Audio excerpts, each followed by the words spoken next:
Ekurhuleni, the city of gold, a sprawling industrial heartland that powers South Africa's economy, home to millions of people, thousands of businesses, and 2 billion rands that would simply vanish. But this isn't a story about industry or progress. It's a story about what happens when the systems that protect us collapse, when the people meant to guard the gates become the ones who open them. Tolofele Kupieri, the acting city manager, would later explain it to Parliament in stark terms. You could drive to our license station in Bedfordview, where we have Wi-Fi, and just park outside. And if you are a hacker, you can get access to our VPN and do these things. This is how it was done. Not with zero-day exploits or advanced malware, not with nation-state resources, but with public Wi-Fi and stolen credentials. The city's firewall collapsed.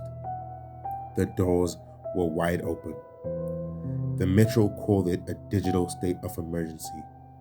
The independent forensics report, known as the OMA report, would later reveal that the attack was enabled by a near-total collapse of Ekurhuleni's IT and information security controls.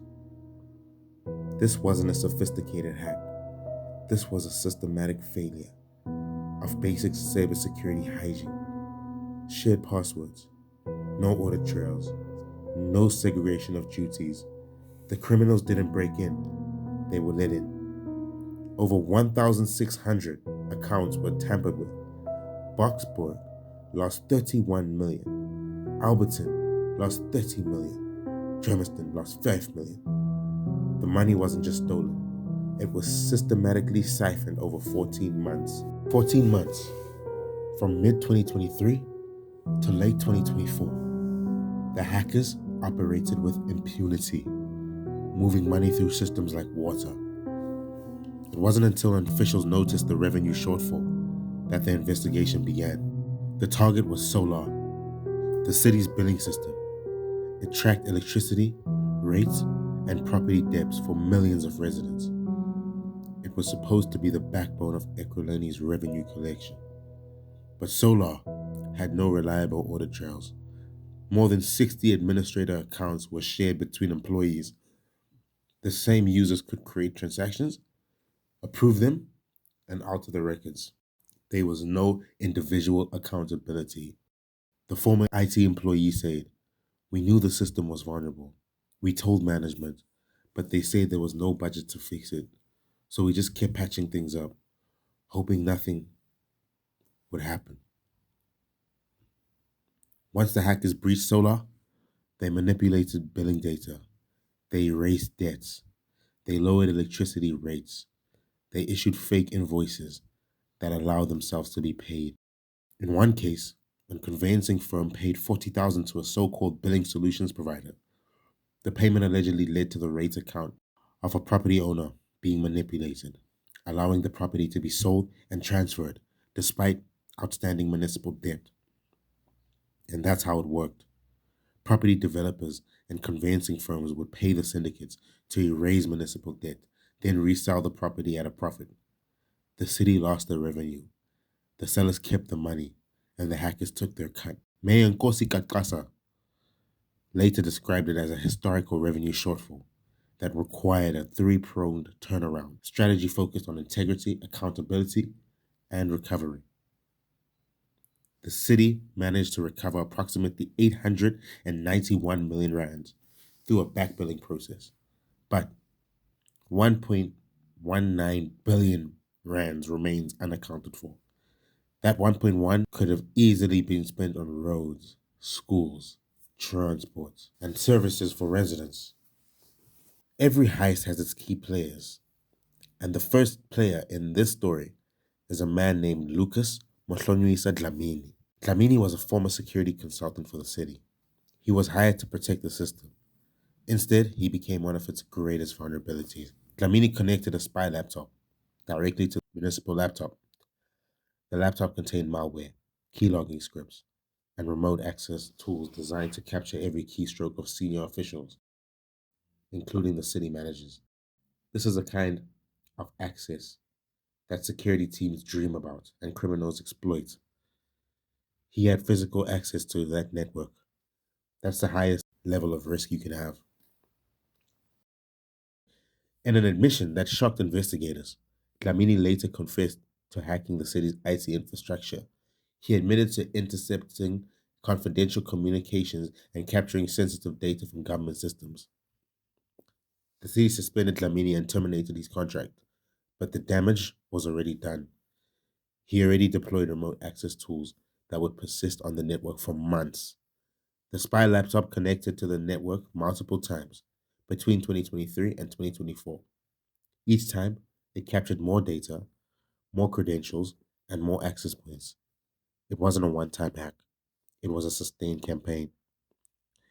Second, there was Peter Moloko Monyopao, the city's chief information officer. He was the man responsible for the city's digital infrastructure. Under Monyopao's watch, the ICT environment collapsed. More than 60 administrator accounts, no segregation of duties, no reliable audit trails. The basic building blocks of IT security were absent. Peter was a good man, but he was overwhelmed. The city just kept throwing more systems at him without giving him the resources to secure them. He was set up to fail. In 2025, Manyapao was suspended. He now faces a disciplinary hearing and an investigation by the Hawks. He denies all allegations. The investigation has raised serious questions about Manyapao's management of the ICT department. He is accused of failing to implement basic security protocols, allowing attack to proceed undetected for 14 months.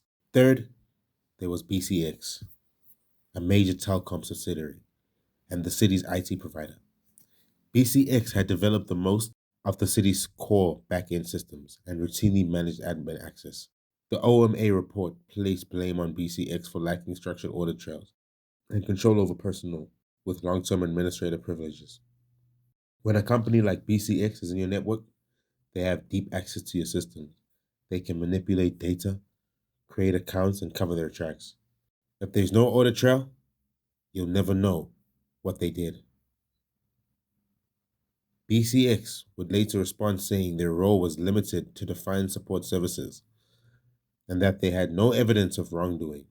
But the forensic report told a different story. BCX had access to the city's core financial systems. They had the ability to alter data, create accounts, and manipulate the billing systems. And they left no structured audit trail. The question is, did they help the hackers, or did they just create the conditions for the attack? The forensic report described BCX security controls as inadequate, citing a lack of structure and audit capability that allowed criminals to manipulate transactions. Fourth, there was Mpo Mofole, the city's head of corporate and forensic audit. He was investigating the revenue shortfall. Mafole was digging deep. He was examining the billing system's vulnerabilities and shared administrator accounts and the involvement of external contractors. He was getting close to the truth. In 2025, Mafole was killed. The details are unclear, but the timing is deeply suspicious. The murder of Mpo Mafole is a direct threat to the integrity of our democracy. We call on President Ramaphosa to authorize a special investigation unit probe into Ekurhuleni fraud. Those are the words of George Machalakis, the DA leader. The DA has linked Mafole's murder to fraud. They say the city's officials have not been transparent about the circumstances of his death. The city's response has been muted.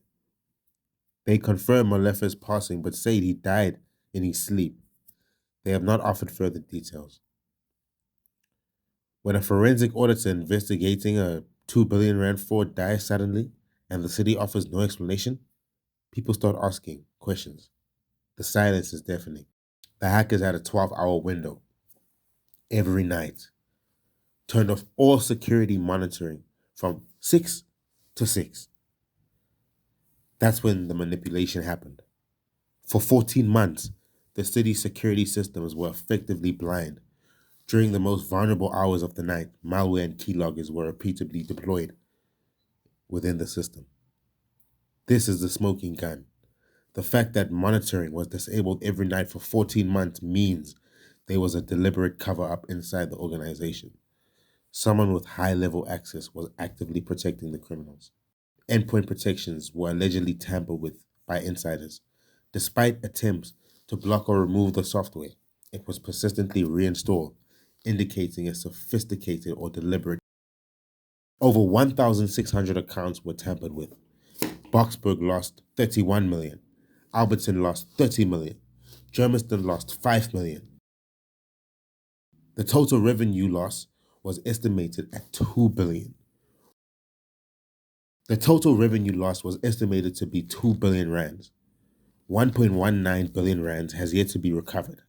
The city managed to recover approximately 891 million rands through a back billing process. The syndicate didn't just steal money, they took control of the city's billing system. They erased debts in exchange for payments. They lowered electricity rates to reduce outstanding balances and issued invoices that allowed contractors to pay themselves. In one case, a conveyancing firm paid 40,000 to a so-called billing solutions provider. The payment allegedly led to the rates account of a property owner being manipulated, allowing the property to be sold and transferred despite outstanding municipal debt. This is how the money flowed. Property developers would pay the syndicates to erase debt. The property would be sold at a profit. The city would lose the revenue, and the hackers would take their cut. In an interview, a property developer said, "I knew something was wrong when I saw the rates. Account was cleared so quickly. Usually it takes months, but I didn't ask questions. I just wanted to close the deal." The money flowed through a complex web of shell companies and middlemen. The forensic report traced some of the payments to accounts linked to hackers, but much of the money remains untraced. The fallout was immediate and devastating. City officials faced public outrage. The DA demanded action. The Hawks launched an investigation. Residents said, "I pay my rates month to month. I work hard for my money. And now you're telling me the city's been stealing from me for 14 months. This is a betrayal." The revenue loss has affected basic services. Potholes aren't repaired. Refuse is collected. Streetlights stay broken. The city's residents are paying the price for the fraud. The investigation led to the suspension of the CIO. The Hawks are investigating. The DA has requested an SIU probe, and the city says it will ensure this never happens again. One victim said, "I inherited a property with debt I didn't know about. I had to pay 200,000 rands to clear it.